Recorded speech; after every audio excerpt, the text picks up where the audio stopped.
আরে নতুন বছরে কেমন আছেন সবাই? নতুন বছর পড়লো বলে আমরা ভুইলা যান নাই তো, আর ভুইলা গেলে কোনো অসুবিধা নাই। আমি আমার রেসিপি দিয়ে আপনাকে সকলরে আমারে মনে করাই দেবো।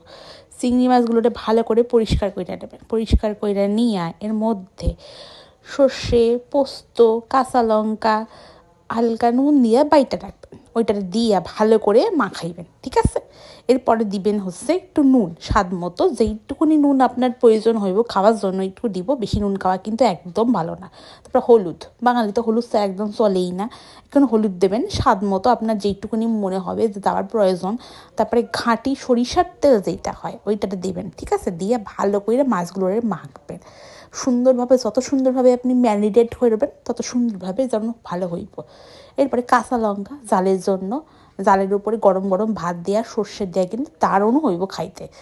এবার কি করবেন শুনুন, আমাদের তো এখানে আমি উনানেরও করি। এবার কী করুন বলুন, একটা ফ্যাশন হয়ে গেছে না, এখন তো উনানের কারো বাড়িতে নাই, গ্যাস আছে, গ্যাসটা জ্বালাই দিলাম।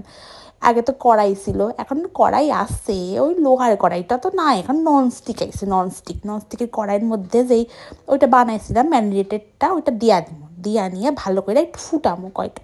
টিফিন বাটি থাকলে টিফিন বাটিতেও করতে পারেন, ঠিক আছে? আমার না, আমার টিফিন বাটিটা খুঁজে পাইতেছিলাম না, খুব আধুনিক তো আমরা এখন। তো দিয়া দিচ্ছি, দিয়ে ভালো করে একটু কষায়, একটু ভালো করে সুন্দরভাবে করুন, ঠিক আছে? কইরা নিয়ে তারপর আর কি, ফুটা শেষ হয়ে গেলে গরম গরম ভাত থালাতে বাইরা এটা দিয়া এক থালা ভাত খায় নেন। তা চলি আজকে।